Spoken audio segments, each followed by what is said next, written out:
I have the slides ready for you. You're waiting for me. So hello everyone, welcome to Gasta Goes Global Part 2, as I like to think of it.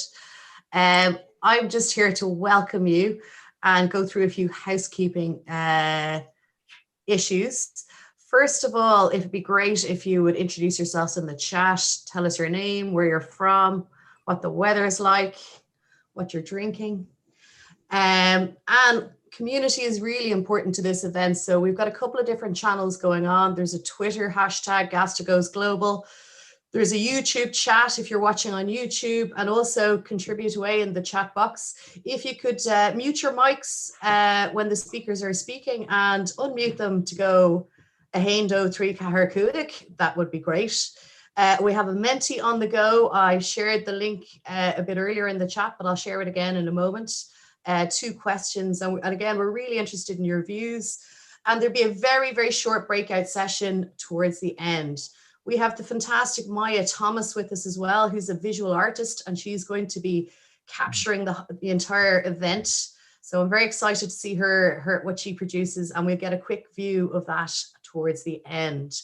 One thing is we are collecting a bit of data, so if you would like to not participate in the study, so in the chat, if you could put NP after your post, or on Twitter as well, and we'll exclude it. So get involved. On to the next slide, Ken. So if you'd like to again contribute to the community and count us Gaelga, we'd love to see your contributions. Here's a great one from Ruth from last year. So again, upload to YouTube, so to Twitter, and hashtag Gasta Goes Global. And here's the Menti details now. So the first question we have is, what one practice initiative resource helped you to support your students during the pandemic? And there's the code. So we'd be delighted to see your answers to that. And Tom is going to share some results in a few moments. So without further ado, I have the great pleasure of introducing the godfather of Gasta, the king of EdTech in the Kerry Kingdom, member of my own fantastic Farrell/Farrelly clan, the Gasta master himself, Dr. Tom Farrelly. Well, what a build-up. Thank you very, very much for that, Orna. First of all, you'll see here on my background here, many thanks to Maren Deepwell for helping support, and the wonderful Brian Matters. We done some work last year, and this is the I've been Gasta-ed badge, which people who have taken part in Gasta's love these. It's like a Blue Peter badge for those people who remember Blue Peter on the BBC. But as I said, so this is what people are aiming for, and if you do a Gasta somewhere, hopefully one of these badges will be making its way to you. So the next slide, please. Yeah. So just, I think at the moment we have about 40 odd, just in response to our first question here from on Menti and what has worked. And quite surprising, or not surprising, I should say, is Zoom. It's amazing how one piece of technology, we talk here about sort of things jumping exponentially. I was listening to the radio this morning. They were talking about Ireland's move to a cashless society has jumped forward about 10 years because of what's happened last year. Also then, I suppose it's interesting as well to see Moodle up there, and the importance of staff development. I wouldn't go as far to say that this, the Gasta Global, is staff development in the strictest sense. Nonetheless, I suppose it's a chance of sort of coming together, sharing some ideas, sharing some insights, and also I suppose then just to as I said, like, that's surely staff development in its broadest sense. So Ken, if you just want to move it there. We have our Gasta-tiers, and as I said, the whole idea was we would have the same lineup and in the same order that we had everybody last year. Unfortunately, I would have to say Tony Bates is unfortunately not able to make it. He's had some elective surgery, nothing to worry about before anybody. I set off any alarm or panic, but as I said, unable to join us. So I do just want to wish him all the best and a speedy recovery. I should also point out that tomorrow is his birthday, so I just want to wish him a happy birthday there. And my good friend and ex-colleague Tony Murphy is celebrating a silver wedding anniversary. He'd probably be very annoyed. And if anybody else has anything else, put it in the chat, and I'll mention any particularly noteworthy birthdays or anniversaries as we go along. But as I said, I'm particularly delighted then to get back Maha, Bali, Martin Weller, Leigh Graves-Wolf, Mark Brown, Frank Rennie, and Sheila MacNeill, who very, very graciously agreed to come back a year on and to sort of to give us all of that opportunity there. So yes, yeah. Yes, as usual, always a bit nervous, to be quite honest. So a special thanks, and I think genuinely, I think it's been a particularly difficult year for everybody, and certainly, we've had a great organising committee, and there's a lot of people as well behind the scene.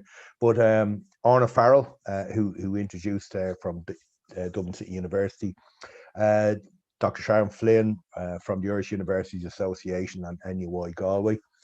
Ken McCarthy, who's doing a lot of the work here, and also shout out to Shane Cronin, who's doing a lot of the mixing and matching behind, from Waterford Institute of Technology, Marie O'Neill in CCT College, and Garoda Sullivan. And you talk about sort of things changing. My college, Institute of Technology Tralee, merged with Cork Institute of Technology, and we're now Ireland's newest university, Munster Technological University. So a friend and a colleague, and I just want to give a special thanks to everybody there. So the next, my just opening thoughts, and I'm just watching. Maha's going to be very calm and collective as we move on, and she'll be getting everything ready.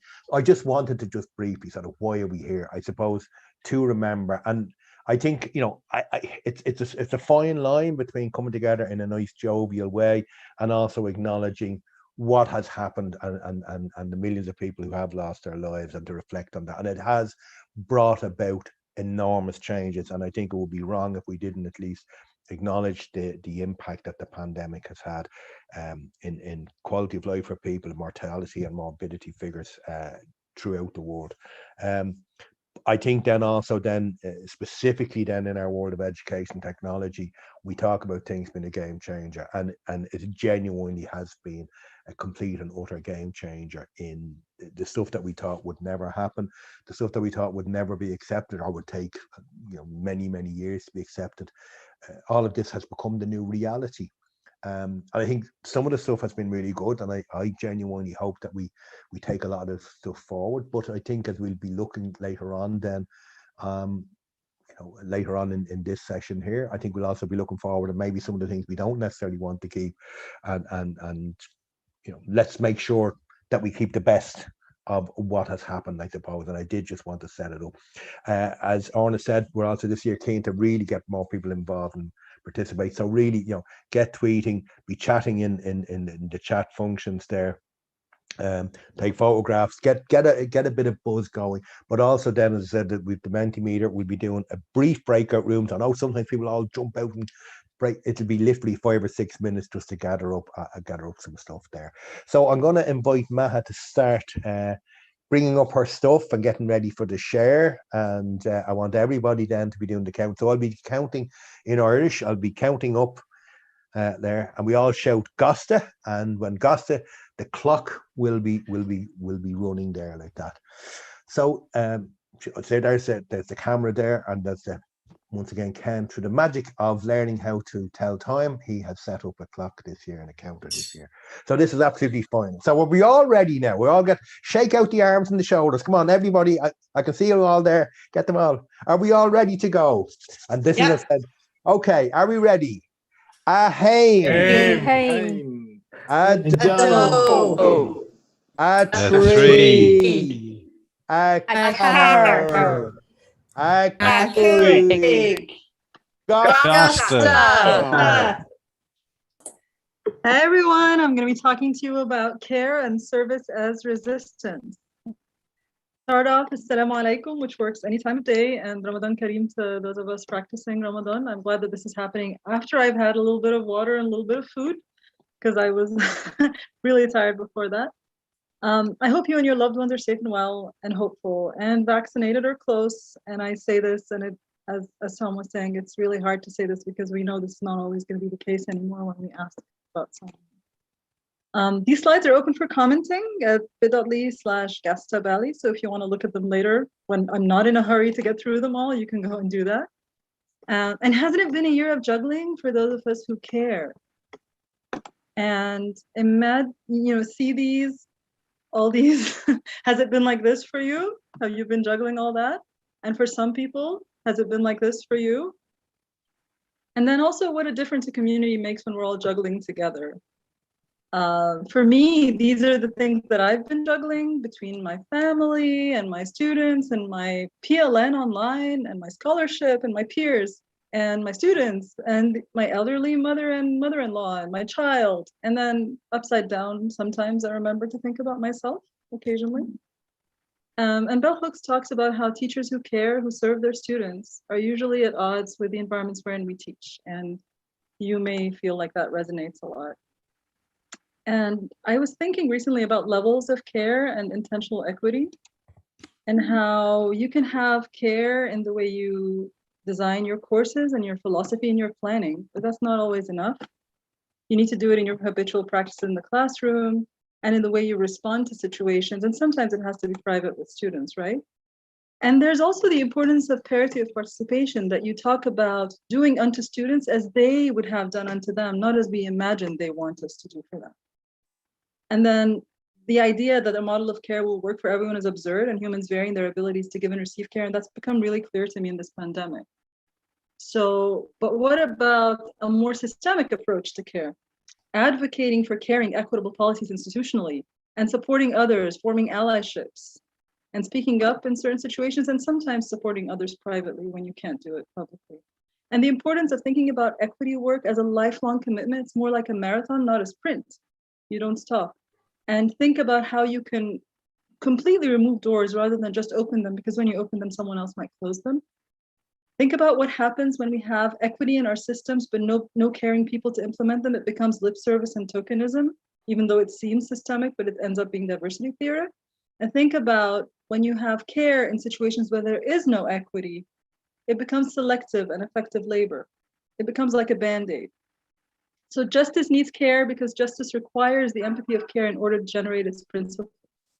And that's all what we mean by intentionally equitable hospitality when we started talking about it. Thinking about how the teacher is a host building a space and being hospitable. Whom do we listen to? How do we build that space? We need to be intentional and walk the talk, and we need to make sure we're equitable, not just hospitable to all students, but thinking about each student and paying attention to what they need. And inequalities in access to educational development support worldwide is why we decided it's urgent to do community building, because we're living in a time of trauma. And that's why we developed these resources, the 1HE Equity and Bound resources. If you haven't seen them, check them out. Some of the best things there are liberating structures. If you've never used those for virtual dialogue, they make it really good. Think about the importance of nurturing imagination in the face of uncertainty so we could deal with it, and the importance of fostering gratitude in the face of trauma, but not toxic positivity. And to commit to acts of caring, this is sometimes a kind of thing, that's what opens up the road for students to learn and gain knowledge, because we open up that door for them. But service is a form of political resistance, because it's often against asking for reward. And that's satisfaction, and that's what's going to help students learn freely, but it's going to be against a lot of what our institutions are asking us to do. So things to resist, like grading systems and remote proctoring, and which normalize surveillance, and closed book exams, and standardization and arbitrary strict deadlines that promote anxiety. I want to advocate for equity, care, empathy, compassion within your circles of control and influence. Find allies, create allyships that may not exist. And remember the invisible admin staff who are really keeping the ship afloat, even though the teachers are the ones who are getting a lot of credit. And make allies outside of your institution to nurture you if you need it. For me, it was the continuity with care group. And remember, when the cared for are unable to respond in the way that completes the relation, that's when we need a community to sustain us. And I want to end, I thought I was going to run out of time. I want to end on a note of hope. Yay, I'm going to run out of time. To hope, we need to be discontent with the present and desire a better future. Our pain can serve as a beacon enabling us to move forward so we can begin to heal. Hope is resilient and collective, because as communities, we do find ways to cope, but hope is also compromised, because we know with every move we make to support some, we leave others behind. Hope is critical. We keep calling out systemic injustices, but hope is also insistent. because it is impossible to give up as long as possibilities exist for equity-oriented. And let's have a do no harm, because we may be cured from the disease, but we're going to take time to heal from this pandemic. Oh, come on, I went over time.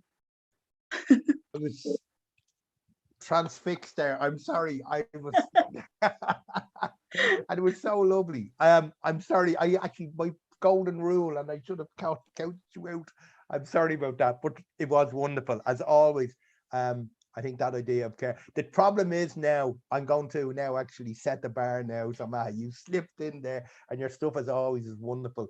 I've sort of introduced the whole concept of pedagogy of care to a good few people, and they've really sort of embraced it. And I think it's really, really important there. And as I said, I like some of your stuff there about, you know, if you care about what students say, the grading systems, the remote proctoring, all of those sort of stuff there, that you just wonder who will be asking, you know, whose system is, you know, whose needs are we meeting. And I think also, I think you're quite right as well about the invisible admin staff who actually. Tom, you're a little bit low in volume. I'm a bit low. Apologies. Is that better? No? Yeah. Yeah. I think this is, yeah, I'll have to hold her up there. So sorry about that. But yeah, I was so, yeah, you've transfixed me. And now, as I said, like, I'm going to have to be stricter. What do people think? Do you think I should take 10 seconds off everybody just to make up for that? Okay. Listen, Maha, as always, wonderful, wonderful. Round of applause for everybody. Virtual applause. You can clap or virtual round of applause. Really, really. So fabulous, fabulous, fabulous. Okay, so while Martin Weller is in Wales and he's going to bring up the stuff here, shout out to see another one of my colleagues, Anne-Marie Courtney. Hi there to you. Hope you're enjoying. Oh my God, this is. Yes. Okay, so. Right, about care. So, and as I said, I should have said as well at the start, and I'm delighted to see people putting up links to stuff. The whole idea of Gasta is to give a shout out to people, give an idea and stuff there like that. And I think that's the real message there, that, as I said, we're just trying to inspire people and get people thinking. So, Martin, if you're ready, we'll just do a count in. Okay, are we ready, everybody? Get the hands up, get the speakers on, put your mics on. Because you can't hear you unless you put your mic on. Are we ready? Are we ready? Hey. Hey. Hey. Hey. Ado. A tree. A car. A twig. Gasta. Excellent. Thanks, Tom, and thanks, everyone. So I'm going to be talking about Jaws, the film, and the online pivot, which, of course, is a completely obvious connection to make to everybody, I'm sure. Here we go. So two things set first. Jaws is the best movie ever made. Let's not have any discussion there. And it's not about the shark. It seems like it's about a shark, but it's not really, okay?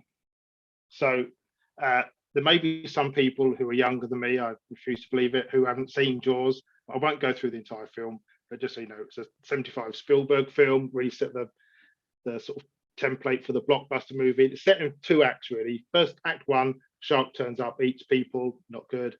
Act 2, people go hunting for the shark. And these 3 main protagonists, Brody, Quint, and Hooper, as well as the mayor, who wants to kind of keep Amity, the island, open.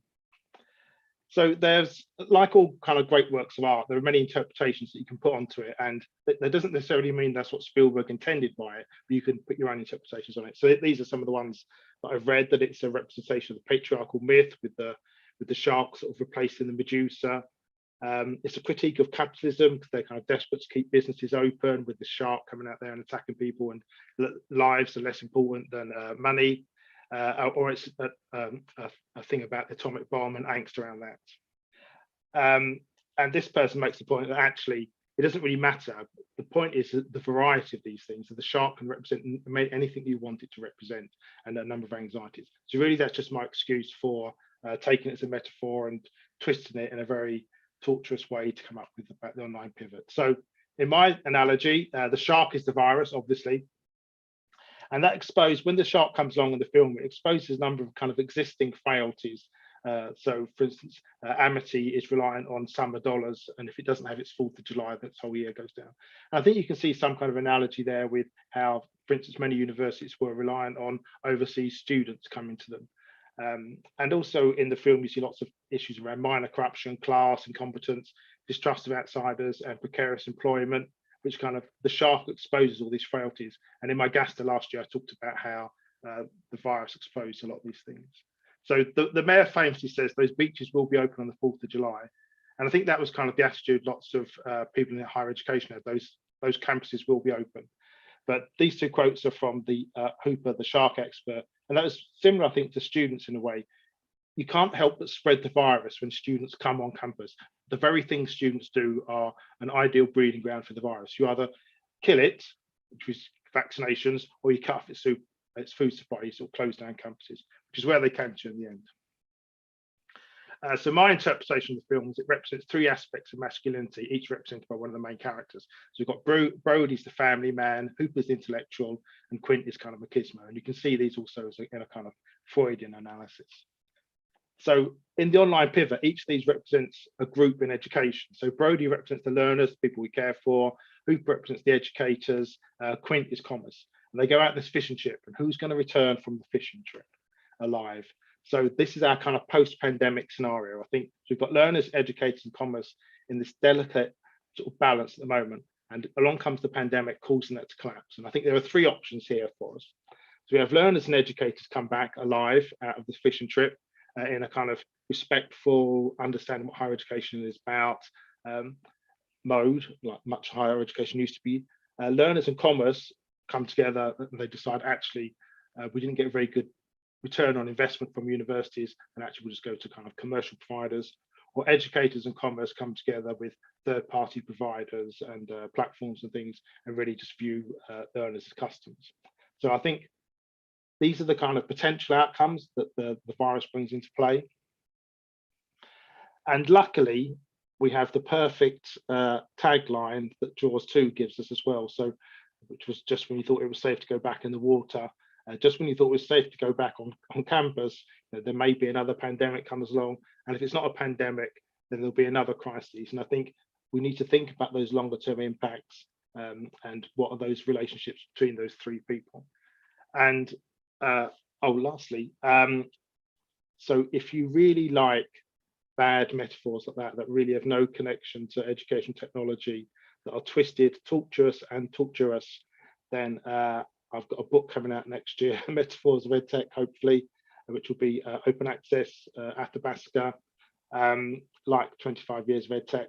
And this is a drawing from Brian Mathers. I just want to keep talking. And there'll be other metaphors in there, like VAR. And I'm just talking so you can cut me down, Tom. Come on. 5, 4, 3. So remember to get it on your bookshelves. 1.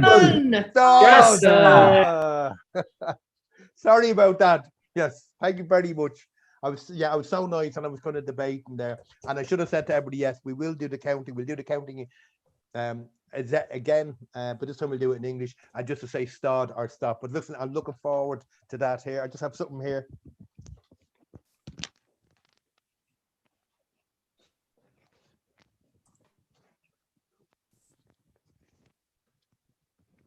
So I'm looking for you to virtually sign this, Martin. So looking forward to that. Look, at very, very interesting thing about it. And I suppose when we see some of the knockbacks about the AstraZeneca and stuff and some of the rollback, yeah, I think we're going to be maybe not going to be as positive as we would have hoped maybe a month or 2 ago. So yeah, I'm looking forward to the metaphors piece. So from sunny Wales now to Michigan. I don't know what the weather is like over there, Leigh. What you call it? I really like the typology there. Okay, so right, Martin, thanks very much for that. And I should have jumped in quicker then. I'm definitely. And right, that's it now. That's it. No more niceness now. What I'll do is, yeah. Sorry, now I'm at to warm myself up. So as I said, when we get to 5 minutes, I'll come on the screen and we'll all go. We'll actually do Oscail again, Heindo, 3, Car Cuig, Stod. Apologies, I should have been much stricter this evening, but now I'm in my stride now like that, so there's no more Mr. Nice Guy. Anyhow, over to Michigan, over to Leigh Graves Wolf, and we're all ready to go. We'll all put your mics on, we're all going to do our count-in. Are we all ready? Hein. In. Do. Tree. Car. Cuig. Thank you, everyone. So thank you for so much for your understanding. I really appreciate how you let us be human. This was my last slide for Gasta Goes Global last year, and I thought this would be a great one to start with and to think about and reflect how I've tried to be human over the past year. And this is a question I posed last year that I will continue along this theme. What does it mean to be present online for our students and colleagues 1 year later? I'm tired and I was having a hard time thinking about how to organize my talk today. And I ran across this beautiful website from the ASU School of Historical, Philosophical, and Religious Studies. And it's an archive, collaborative of the plague year. So I'll pop that link in the chat when I'm done. And if you want to share your stories there as well, this helped give me some inspiration and ideas for how to organize things today. As I mentioned, I'm #tired. Every month I get this piece of surveillance in my inbox that tells me how many days I've worked or not worked. And every month, with the exception of December, I've had 0 quiet days. I had 2 in December, and I don't hold this as a badge of honor. I get depressed every time this comes in my mailbox on a monthly basis, but it is evidence of my exhaustion and fatigue. We're all living the Zoom life with dissertations, meetings, happy hours, awards galas, reunions. I've gone to a funeral, a wedding, a baby shower, and Irish class, which is something that I've added to my plate that I'd like to talk a little bit about. Thanks to the lovely people at the Two Rivers Gaelic League in Albany, New York, I was able to start one of my goals of learning Irish. And this put me in an extraordinarily uncomfortable position as a learner. I was awful at pronunciation, at remembering. I had to go to class from 6 to 7 at night after I had been on Zoom all day. I didn't want to go to Zoom, but I brought myself to the class. And I remember Tom May a Gary piece of toasta, which is, I would like a piece of toast. For some reason, that's the one phrase that has stuck with me. And there's a few more, but this experience really helped jolt me out of my complacency of thinking I was being as empathetic as possible, but I wasn't putting myself in the shoes of a learner. And throughout the pandemic, messages have been so important for me. Little pings or tags on Instagram, direct message threads on Twitter have really helped keep me going, which reminded me all of the messages that I send to my students are just as important for them as well. What I say in comments matters. What I say in weekly announcements has a huge impact on the way that they're continuing to find inspiration to come to the class day after day, week after week. So what now? It's interesting to contrast the imagery that we're using. This is a collapsing roller coaster falling into the ocean, which is how I feel on a daily basis. COVID is surging. I'm in the epicenter of the United States now here in Michigan. There are mass shootings, several this week already, police brutality, vaccine distribution, confusion, and frustration. So what do we do?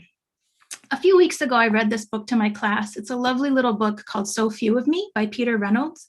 It's about a young boy who thinks that if he keeps replicating himself, he can get more done. But the moral of the story at the end is that that's not the case. And so the last 2 pages, I wanted to read the whole thing to you, but in the essence of time, after all of these Leos replicate, he wondered, what if I did less, but I did my best? Then 1 Leo is all I need, just me, just one, with the time to dream. That line always chokes me up because I think about how much pressure we put on ourselves, especially during this time. And it made me think of this beautiful poem by Natasha Miller, who's a poet here in Detroit. And I'll read it to you. To existing being enough. On days like today, you're just existing, and that's fine. The ocean is not always a tsunami. The wind is not always a tornado. You are no less powerful in all your stillness. And with that, I wish you to take care. Tubara Fain and Gora Mahagat. Thank you. I didn't go overtime. Sorry. Don't believe it. I was finally all set to do it. Round of applause. And apologies, it was pointed out I didn't call for a round of applause for Martin there. I think I was so afraid of the shark in the last one. But Matu, no, well done, Leigh. Absolutely beautiful, beautiful stuff to really bring it home. And I think it is very, very interesting. I just sort of threw out the question there to send to Leigh. Did anybody else do some sort of a badge or something there? Because I think, as Maha was saying there earlier, it's what are we trying to do? What we think the students want, or what do they actually want and need there, like that? So I think that's certainly an interesting thing to see. So as I said, I'll just be interested to see, has anybody done anything since, and has it changed? Has it changed their perception of things there, like that? So yeah, I think that's really, really good. So from that, we're now moving to Dublin, to to that well-known Kiwi, Mark Brown from Dublin City University. I'm waiting with bated breath, because Lord alone knows what we're going to actually have here. This is, what more can we actually say? Okay, so if we're all ready, then without any further ado, hopefully I will get a chance to do a countdown, which you never know. Mark mightn't oblige me with that one there. Okay, so we're all ready. Once again, mic's on. Here we go. Hey, a doe, a tree, a car, a quig, Gasta. Well, hello everyone. Last year I finished with a song, and this year I'm not going to disappoint under the long cloud of COVID shadow and begin with another. Actually, in 1971, 50 years ago precisely, John Lennon gave us Imagine, a song of hope, all the people sharing all the world. A decade later, Imagine was back in the charts after Lennon's untimely death. Also in the charts in 1981 was Marvin Gaye's Life is for Learning, right on, as life is learning itself. When grooving 40 years ago to these great tracks, I was also having to protect myself during a time of crisis. In 1981, New Zealand was a nation bitterly divided. We were fighting on the streets for the rights of Black lives, the Black lives of those living in apartheid South Africa. As a battle-hardened activist, last year's Black Lives Matter movement teaches us that the future lives in the past. It brings to mind this powerful quote from Nelson Mandela. Actually, my soundtrack from 2020 really echoes this note. Are we ready to change the world? Can the pandemic be a Trojan mouse for better learning futures? I'll return to this question shortly, but first I do have a few dud notes. Online learning is not a monolithic single thing, it's polylythic. So let's stop talking about online learning as if it's a single entity, a single thing. Secondly, good online teaching can't be reduced to a simple checklist of handy hints. It's far more complex. It's a critically reflective socio-cultural process. As I argued last year, creative mindsets matter most. By analogy, if we want to produce the next John Lennon, then we must learn how to think, feel, and groove like him. You can't just follow his notes. Thirdly, let's be wary of the orthodoxy of pedagogy first. Pedagogy does not stand alone. It's interwoven with the politics of curriculum. Simple playlists were helpful, but we now need a deeper ecotone understanding of the entangled tensions, competing narratives, and rich diversities of our digital practices. Set against those grumpy old man musings, there have been many humongous individual and collective responses to the crisis, a huge effort. While it's impossible to mention all of them, the personal highlight was a digital edge, learning how to learn online. What collectively our efforts illustrate is that education does not change the world. Education changes people, and it's people that change the world. Well, we have shown what's possible in the crisis. The question now is, do we have the vision and the courage to rebuild for a seismic shift to traditional teaching models? Can we break the innovation barriers? Are we up for changing how teaching workload is calculated, redefining the concept of contact hours, and reimagining the academic timetable? More boldly, are we willing to unbundle our 19th century credentialing model? How can we use our newfound skills to increase the rate of lifelong learning? It's just 12.5% in Ireland. Globally, how do we apply our new learnings to meet the massive demand for higher education in the future? The old model isn't going to move the needle. Are you willing to imagine, to reimagine?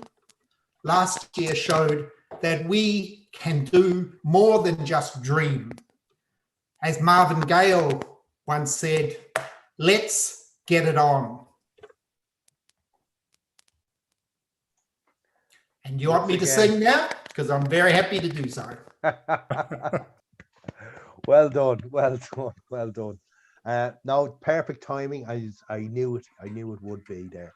So, and I think, yeah, a good point there about it's not some sort of monolith, as you said. It is. You know, we often use, for sort of conceptual shorthand, we often sort of like to use phrases and terms there, but the reality is far more complex than that. And talking about monoliths, we're now going up to the Outer Hebrides to Frank Rennie. And Mark's just calling attention there to his slides, and as always, very, very thought-provoking there. And I think, once again, just bringing back there, I think the idea is to just sort of stimulate people's reflections and thoughts about you know, where we are, where we're going, what has happened there. So, and as I said, we really are very keen to get sort of insight. So, you know, any thought you have there, whether you're watching on YouTube, in the comments there, or in the Zoom room, any chats there, that whatever sort of works for you there, we're very keen to get your thoughts. And if something strikes a chord there or whatever, it's really useful for us. As I said, it's about getting the message out there, but also then about giving you the opportunity then to have something to say. Okay, so once again, well done. So we get our mics back on. We're going to do our counting again. So if we're all ready, so are we ready for Hain, a do, a tree, a car, a cake, pasta.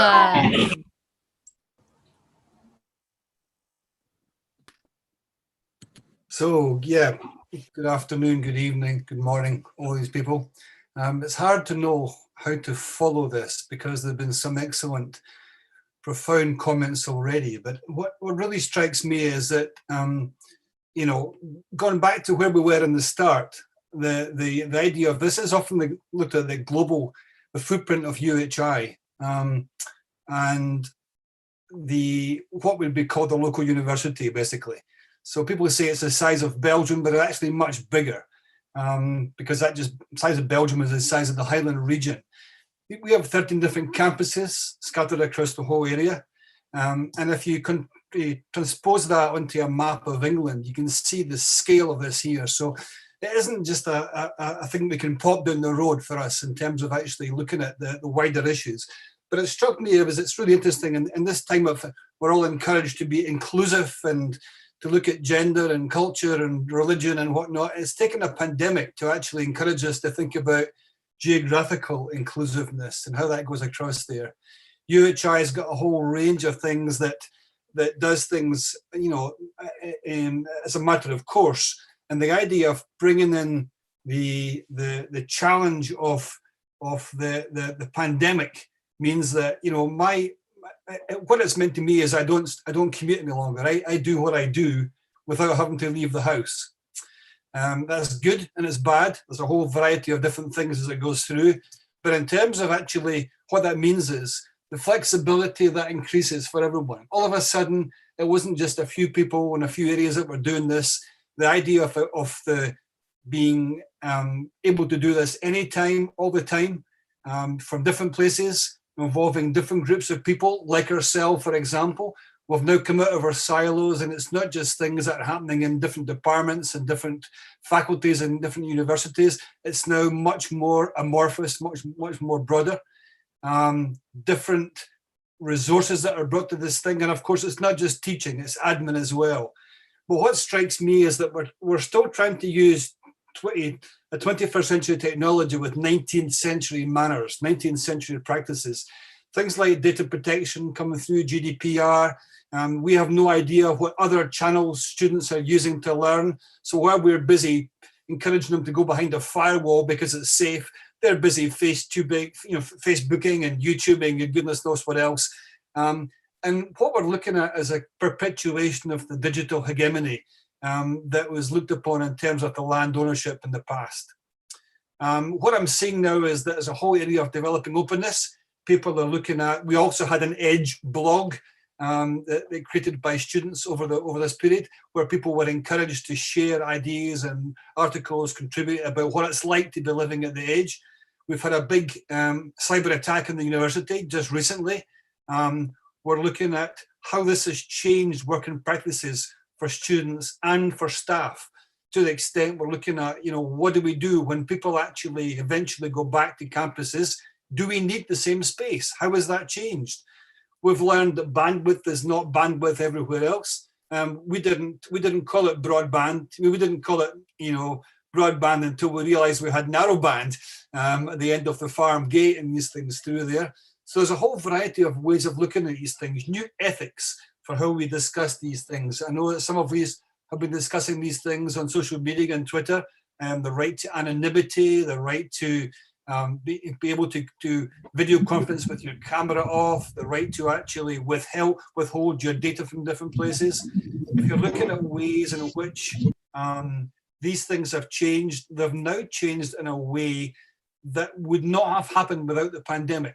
It's forced people into that.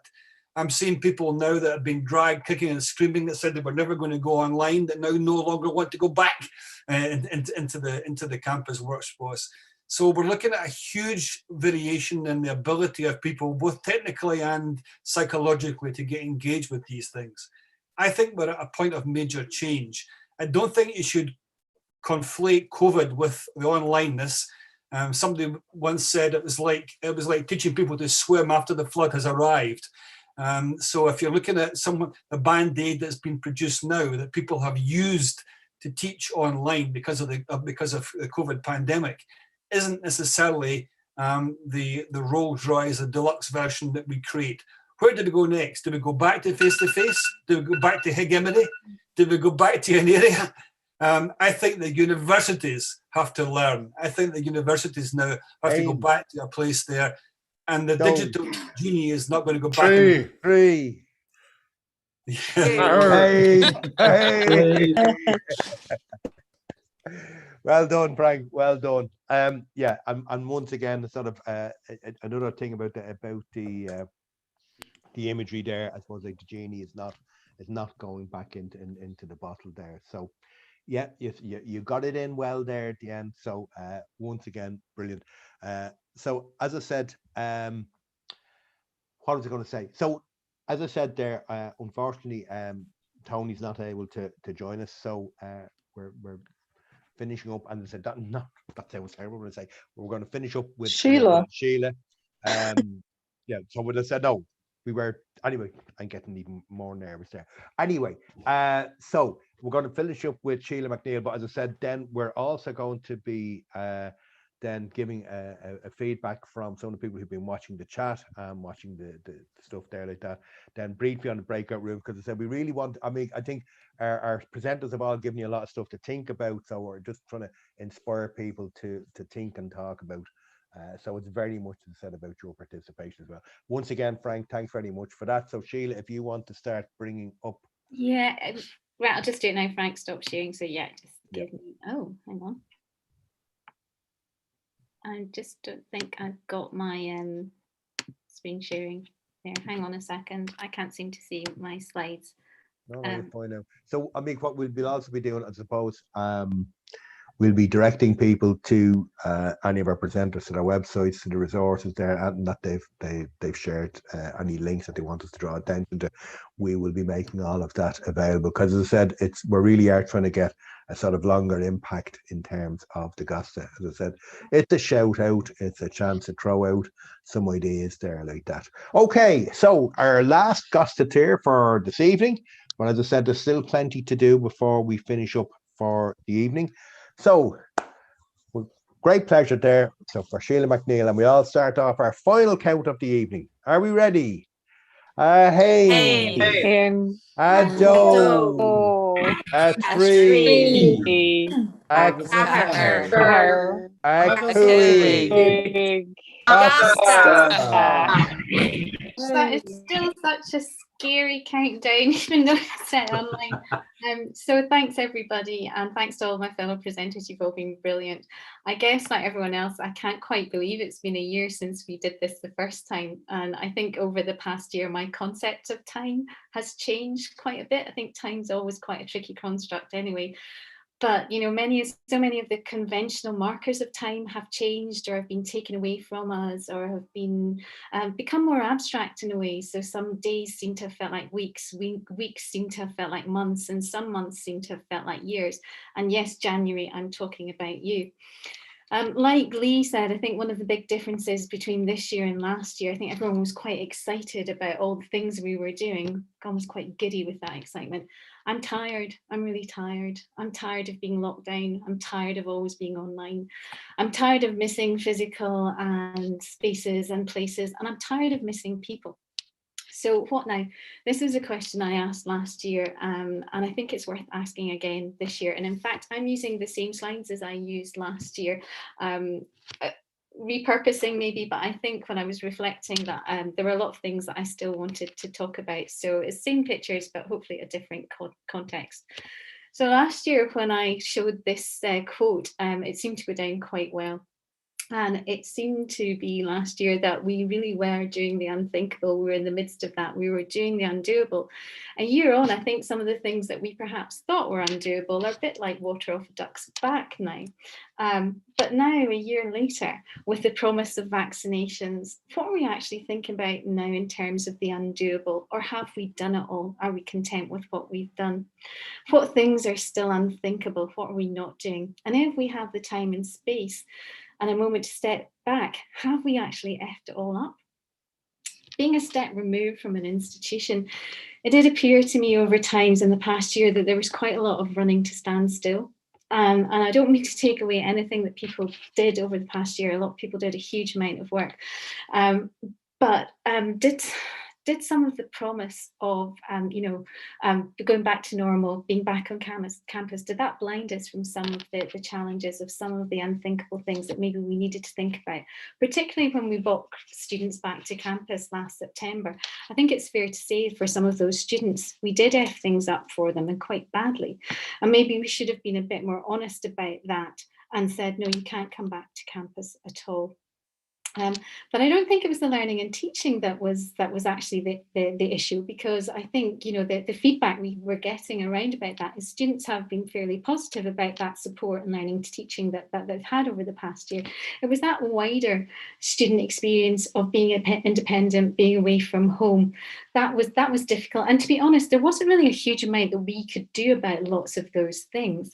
But maybe we just didn't take the time, or we didn't want to think or admit that actually being at university was really quite a different experience for everyone now.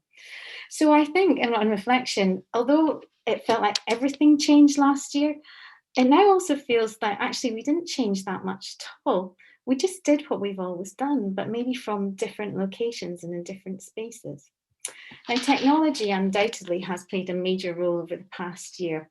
We've all surfed the Zoom zeitgeist, but why did we all go Zoom-tastic?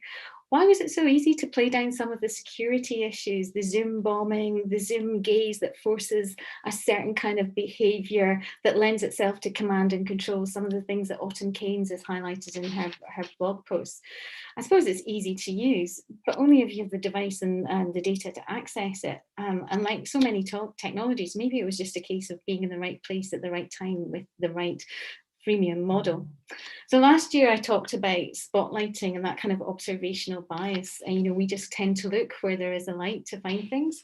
I highlighted, as Maha has already done, about the dangers of online proctoring, about the bias, about the lack of care, about this kind of perennial obsession with cheating. But maybe what we need to do now is stop looking for those kind of technology solutions, and again really focus on the people and on caring, working with our students to do some unthinkable things. We've changed a lot of assessment practices. Why don't we just get rid of exams? Why don't we start ungrading? Is that really so unthinkable? If we did something like that, would that really mess things up? I'm not sure. So as we move forward, like many people have said, I think we're not out of the water yet. I think there will be more lockdowns to come. So we need to really be thinking about the spaces and the places that we are bringing our students into, and starting to think about the unthinkable, maybe do the undoable, maybe do some more things with our students so that we don't F all up at the end. Thank you. Well done, well done, well done. Brilliant. Yeah, just squeezed it in there. Some great images there. And you're right. I mean, like what has happened, and I think that was a really good point about using the same images from last year, because I think when I was sort of making the pitch for Gasta Goes Global this year, last year we looked forward, but now we're supposed looking forward, but with the level of insight that we've had for the year. And I think you're making a good point there, Sheila. If we don't really change, what will have, I think are we really going to embrace the possibilities, or is there somehow a sort of deficit model? This will do for the time being, but my Lord, we can't wait to get back onto campus and do proper exams and proper teaching and real teaching. So absolutely brilliant. So look, I think absolutely great stuff. So first of all, can we get a round of applause? Put your mics back on, and round of applause, a virtual one, for all of our Gasta-eds tonight. Really well done tonight. So I think absolutely brilliant. And that, I mean, it's really given, it's really what I hoped would happen tonight. I think people have been absolutely great. So we're now going to sort of go a sweep around some of the YouTube comments and what's been coming up here, a sense of what people are getting. We have the different committee members. So we have Sharon Flynn, who'll be doing the YouTube, Twitter for Orna, and Marie looking at the Zoom. So just sort of thoughts and insights and gathering up what the sense of where it's gone. So I feel like we're at the Eurovision. Bill Johnson, by the way, I love the hair and beard, absolutely fabulous. Looking beautiful and resplendent, I should say. So our first in the Sharon Flynn, we're going over to Wyoming Duza Point. Sharon, are you there and you're ready to join us? I'll just switch off my microphone. So thanks, Tom.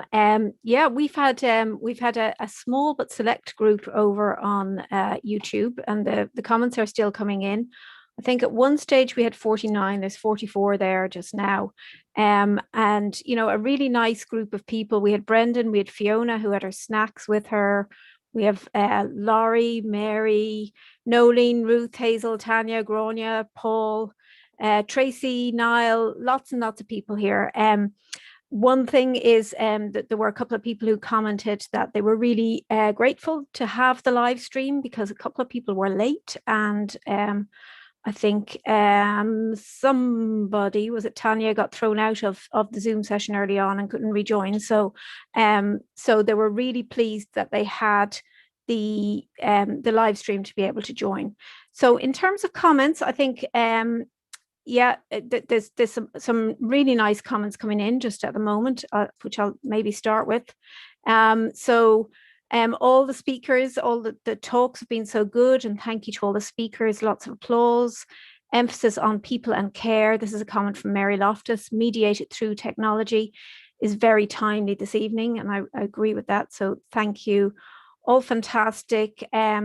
We had one person who had children in the bath, so they may have been a little bit scared with the whole Jaws theme, but we're not sure. But we did like the analogy of Jaws. What else was there? The power of storytelling. I think that came through quite a bit, particularly in Leigh's talk as well. And apart from that, really, it's just so brilliant, everyone. Love the different viewpoints. Definitely some food for thought. Thanks all, very insightful. Tired, Louise. Tired is the takeaway. Yeah, I think we're all tired. But some really, really nice comments. And what I'm going to do is I'm going to take a copy of these comments so that we have a record of them afterwards. But I'd just like to thank everybody in YouTube for joining me there. Great to see you all. That's the report over from the Galway jury. Yeah, thanks very much for the Galway jury there. And now we're moving over to the Dublin jury for Marie O'Neill, who was just keeping an eye on things around from the Zoom. Oh, beg your pardon, sorry, I just jumped ahead. My apologies. I'm sorry, it's Orna Farrell in North County Dublin, looking at just from what was happening with Twitter. Sorry, Marie, then you'll be in after that. You're roving Twitter reporter, as I've decided my title is. Yes. So yeah, as usual, fantastic Twitter back channel, lots and lots of activity and sharing, lots of screenshots of the imagery. People are very taken by the metaphors and the images. The theme of care comes out very strongly, and I think Maha's message at the very start there, the year of juggling, and I think that really sums it up. Jaws of, speaks for itself. I had to get that in. I just couldn't help myself. And Frank's quote there as well, that tweeted by Pamela Kelly, that really stands out to me. Teaching online was like trying to teach people to swim after the flood had arrived. So Frank Rennie, that really resonates with me. I still, myself leading this Twitter charge, but others joining me, hoping that Mark Brown was going to sing, but we can still hope. But really huge Twitter interaction from people in lots of different places. And I think the imagery and the metaphors really stand out. And I think that's the main thing. We're gonna collect all the tweets as well and do a little bit of analysis. I think we're using what's the thing called? Tags Explorer. Yeah, so we'll be analyzing all of your thoughts, and actually the Zero Quiet Days one as well. That I see that coming up quite in the feed too. I feel that from Leigh Graves Wolf as well. My Google, the way you get your history, where you've been, you should see mine. It's very sad. Park, beach, home. Okay. Report over, Tom. Thanks very much, Orna. A shout out to Martin Hoxie for Tags Explorer, one of the greatest inventions since what actually happened before sliced pan, but that's another day's work. Now we do go over to Marie O'Neill, who'll be coming back with the Zoom, her own thoughts and insights, and just give us a flavour and what was there. Thanks, Tom. Thanks for a great event. Thanks to all the speakers. Lots of fantastic comments coming in. Maha has been described as a beacon of hope. That's an actual quote. One person said they'd love her talk to be for an hour. They think there's lots to unpack there, lots of food for thought. Another person said, Robert Hickey, that pedagogy of care has been the #1 phrase of the pandemic. In relation to Martin's talk, everybody was saying, why are all the guys, where are the women in these slides? But this was back in the day. I guess there weren't as many female shark fighters. And they felt that maybe he should have the score as well, going alongside the slides. But they actually loved the various scenarios that he presented there. And they think there's lots of food for thought there and lots to unpack. And they're looking forward to his book as well. So we're all looking forward to reading that. Some comments about Leigh. They thought it was great that during this period she made herself vulnerable, was the word one person wrote, in terms of learning Irish. And another person said they would actually feel like they needed therapy if they had to attempt to learn Irish again. So they really admired her for putting herself in the students' shoes. And lots of people use the word beautiful for Leigh's talk, that it was really beautiful, and how important it is for us to remember that we are only just human beings at the end of the day, and we can only do so much. Lots of really stirring comments about Mark's presentation. The word stirring was used, inspiring, a real call to arms. And there was a really good turn of phrase by one of the attendees. And he said, we need educational healing, educational healing, which is a nice spin on the Marvin Gaye song. So yeah, that got really, really, really good feedback as well. In relation to Frank's talk, people like the expression, the 21st century technology, 19th century practices. The fact that he said COVID doesn't equate online. Interesting fact, Frank has never seen the film Jaws, and he actually thought that it wasn't about sharks, that it was about dentistry. So that's one that he's going to have to watch, but he's a little bit worried. He thinks there's a spoiler alert now that he has actually found out what's happened.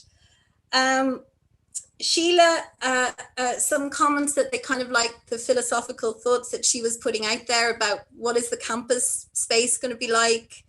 And also even in terms of, you know, her focus on things like surveillance, how we're still so stuck in this sort of surveillance mode with students and thinking students are going to cheat.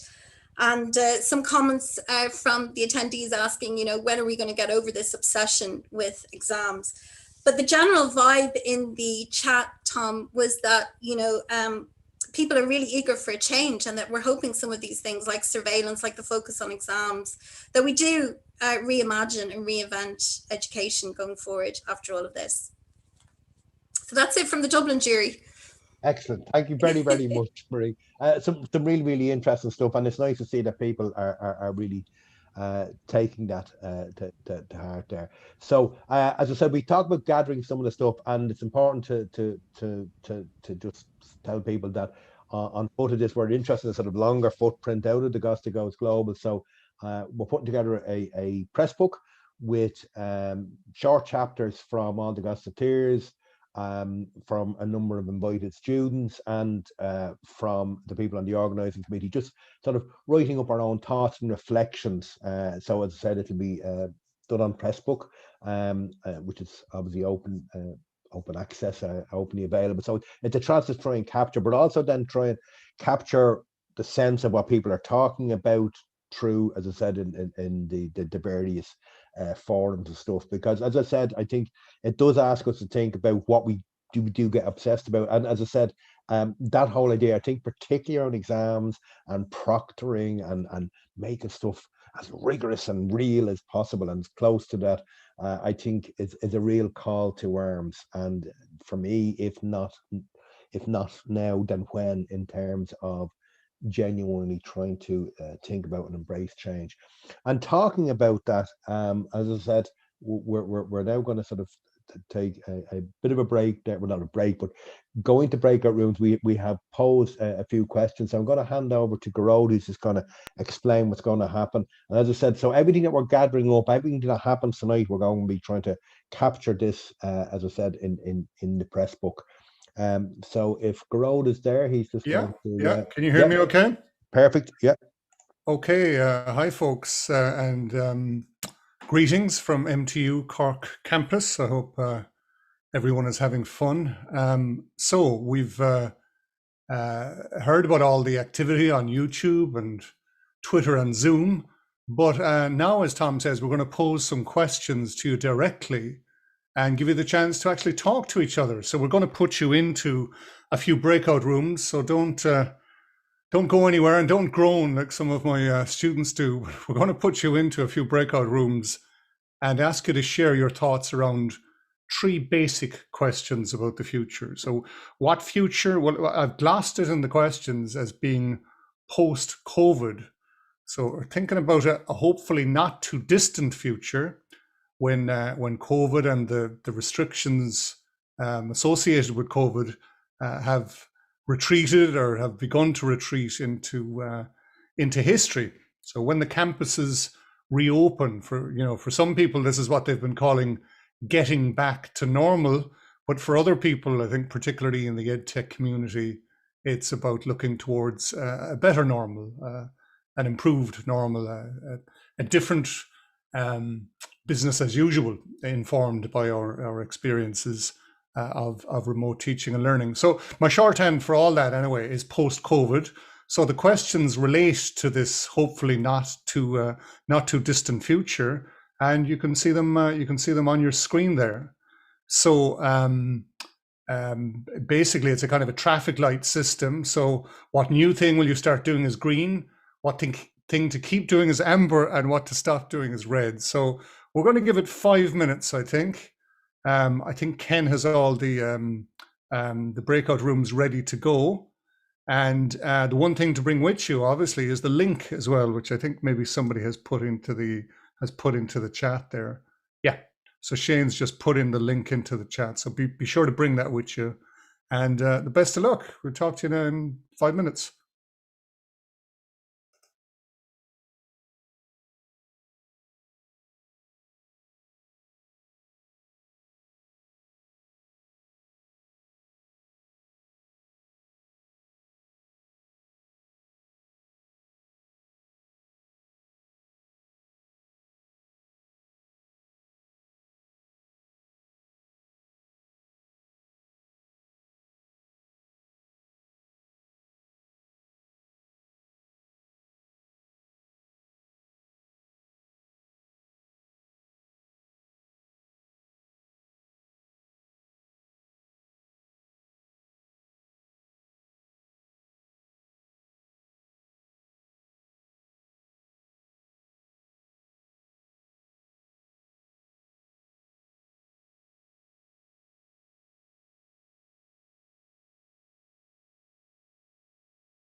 as a very quick breakout room. Okay, are we back? Back. Maybe that was at least too many questions, perhaps, for such a short breakout room. We were just in the middle of chatting about the first one, really. But anyway, we have. I think, Garrett, we're all hungry. We're all hungry for a chat with each other. Absolutely, yeah. It's far more important. That's what 5 minutes is like. So now you know what it's like giving a Gasta talk. So you had that's the learning process. Sorry.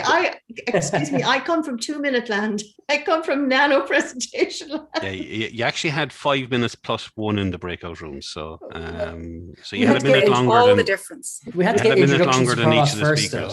Yeah, that was the thing I had. Yeah, we couldn't go straight into the questions. The introduction was far more important. Yeah.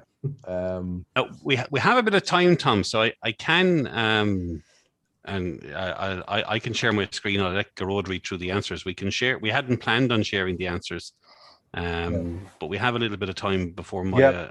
So if you want to share some of the thoughts from the forum, I can. Sure. Can you bring them up there, Ken, and we'll have a look. I'll even sneakily just submit mine while you're having a look. Now, these haven't been checked for any. Okay, the censor hasn't had a look at these. No. Okay, right. This is dangerous stuff, Ken. Hang on now. I need to move things out of the way. So you should be able to see my screen, all right? Yeah. Did you turn on the profanity filter, Ken? So you've got the green one there first. What's the one new activity that we as an EdTech community should start doing? So I'm just going to read them out, really. I suppose give ourselves some time. So maybe take some time, take a rest, gather strength, educate and work from home. It's possible. So, we've shown we can do it at scale. Given more time, I guess we can do it better. Gratitude journaling, so find ways to heal together. There's a kind of link back to what Maha had to say earlier, perhaps. Make links to schools. I feel like a newsreader here, Ken. You're open it moved briefly on me. Sorry. They're okay. Be more considerate. Do improved blended learning. That was a big thing in the group I was talking to as well. One of the things we need to start doing is really investigating blended learning and getting the best of both modalities, really. Keep meeting online and joining global events. Yeah. So that's something to keep doing. Off devices, podcasts while walking to incorporate well-being. Walking meetings, yeah, that sounds good. Do less but best. So that's a bit like the kids' book that Leigh was talking about earlier, perhaps. We're tired. I think #tired is one of the big trends, isn't it, from this night? Establishing new meaningful ways of communicating and caring for students and learners. Excellent pedagogy of care stuff again there as well. And communication, I know, has been one of the big challenges people have had to challenge. Ungrading, I'm not quite sure what that means, but I guess getting away from that whole obsession with quantitatively grading student work. Collaborating more, avoiding silos, creativity, color, more discipline around taking a break from the screen. Yeah. So what do they say? The ophthalmologists, 20 seconds every 20 minutes, stare out a window. Delivering in a more flexible mode. Very good. Device-free days. Yeah. So digital diet kind of stuff. Blended learning coming up again there. So really interesting stuff. Trust students more in terms of assessment. Yeah. So forget about online proctoring and that kind of obsession with reliability and rigor and the whole whodunit thing, and think more about what good assessment can be in terms of the validity of the process and the formative function it serves, including a little focus on mindfulness and student well-being during all lessons. Very good. Keep sharing and watch out for the precarity of those working to support academic staff. Yes, please be inclusive and respectful as an EdTech community to those with those roles. More opportunities, and there's a blended learning thing again. So we might skip down there, Ken. So what might we keep doing? Caring for each other and sharing our experiences, better online pedagogy. So let's continue to improve and evolve our online pedagogy and our commitment to improving it. Educating and working from home, it's possible, very good. So that kind of place where remote working, I guess, meets remote teaching. Continue keeping events open for people all over the world, very good, just like we have tonight. Linking hands and minds when using technology, somatic movement, even if it's just waving the arms for a Gasta countdown. There you go, Tom. The reason this has been working is because of the somatic movement involved. Online learning using Zoom, sustainable model of online to avoid burnout. Ken is rushing me on here. Being online, caring but flexible, getting outside your comfort zone. Let's keep doing that. Let's keep kind of pushing the boundaries there. Pedagogy of care, again, that's such a big thing for people. Blended approach is such a big thing. Using Zoom and using Teams, not always together, but yeah. And in the red zone, no, this can be dangerous. What should we stop doing? Stop exams completely. Forget about it. Well, I kind of agree, actually. Well, summative high stakes exams in a way. Online proctoring. Trying to do real world methods online. Yeah, let's just stop trying to transfer it over and let's think about what's unique about the online format. Red tape, just get rid of it, cut it. And I suppose in many ways we did cut some of it, didn't we, in some cases during the remote teaching and learning phase. Exam, bringing people in full time. Stop trying to do everything. That's a good one. Stop the overemphasis on attendance and forgetting to unmute. So forgetting to unmute is the new reply all, I heard somebody saying. Exams, death by PowerPoint, very good. Working beyond the normal working hours. Yeah, I think we could all do with a bit of self-care as well as pedagogy of care. I think we should be super careful, of evaluating the past year like it was an EdTech project. It wasn't, it was an emergency. We really need to check ourselves. The data is not going to be reliable. We can reflect critically, and this might be more useful to us. So certainly, yeah, and that obsession maybe with the quantitative data rather than the kind of qualitative follow-ups and insights into the real lived experience that people had. Great, okay. I hope I've run down the clock sufficiently there. Ken, we have at least 2 more agenda items, if I'm not mistaken, though. We have Maria Thomas, our visual scribe for the evening. Maya Thomas, our visual scribe for the evening. I'm just opening up her image here now. I know she has a. You should be able to spotlight me, Ken. Yes, it's spotlighted there. Yeah, I'm actually going to share my screen because it might the quality might be slightly better. So I have the image here, Maya. So just see if this looks better, guys. Because it's too good that we want to be able to see it properly. So can everybody see my screen okay? Yeah, very clear, Ken, yeah. Yeah. So Maya is a graphic harvester, which is a term I hadn't heard of before. I'd heard of combine harvesters, and I'd heard of harvester as a chain of restaurants and pubs in the UK, but I'd never heard of a graphic harvester until I went to a conference in Cork. I'm guessing it's about 2 years ago now. And Maya was there for the day, capturing everything that happened, and I was very keen to get her to come to an event like Gasta Goes Global.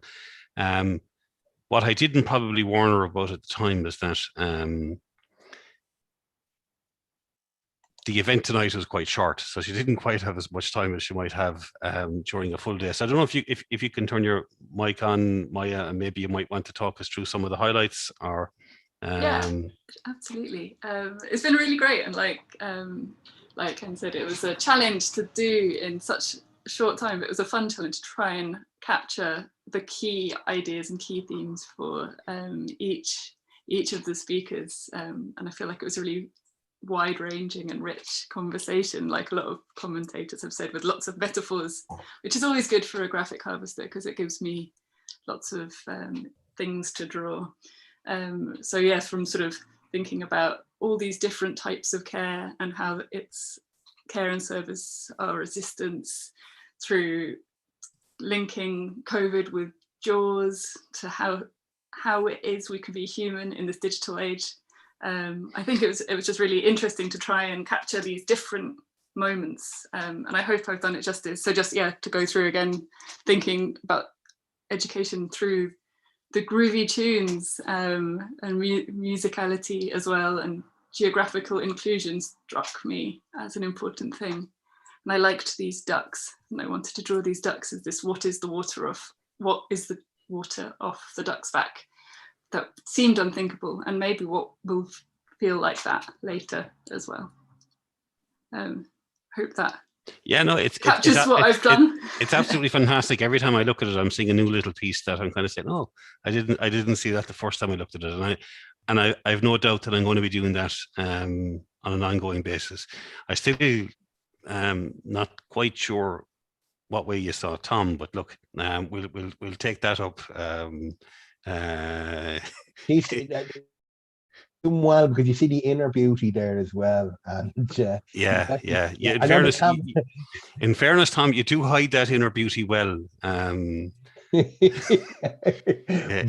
well. It is a very good talent. Well, if I tell you one thing, if the camera adds 10 pounds, Maya Thomas takes those 10 pounds. and the rest. Anyway, look, Maya, that's absolutely fantastic, and it was wonderful to have you along here this evening. We're coming up to the end of time, and I just want to take 1 quick minute to introduce the man who, I suppose, makes all of this possible and whose idea this was in the first instance, our very own Tom Farrelly, to close out the evening. Well done, sir. I think it's another unqualified success. There was quite a few helpers. There was the organising committee. There was lots of my own team, Connor, Pete, Emmett and Cahill and Seatel. There was also Garrod's team, Paul, Shane, Niall. I'm probably going to forget some names, so you can jump in, Shane, or Lauren, yes, of course, Garrod, at any time to add names. So yeah, it wasn't... there was quite a lot of moving parts behind the scenes. We hope you enjoyed it. I'll hand you back over to Tom to close up tonight, and thanks very, very much.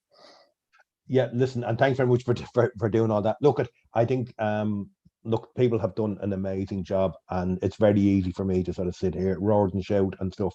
But I genuinely, first of all, to the Gasta-eds, they're all busy people. They give of themselves, and it stimulates a lot.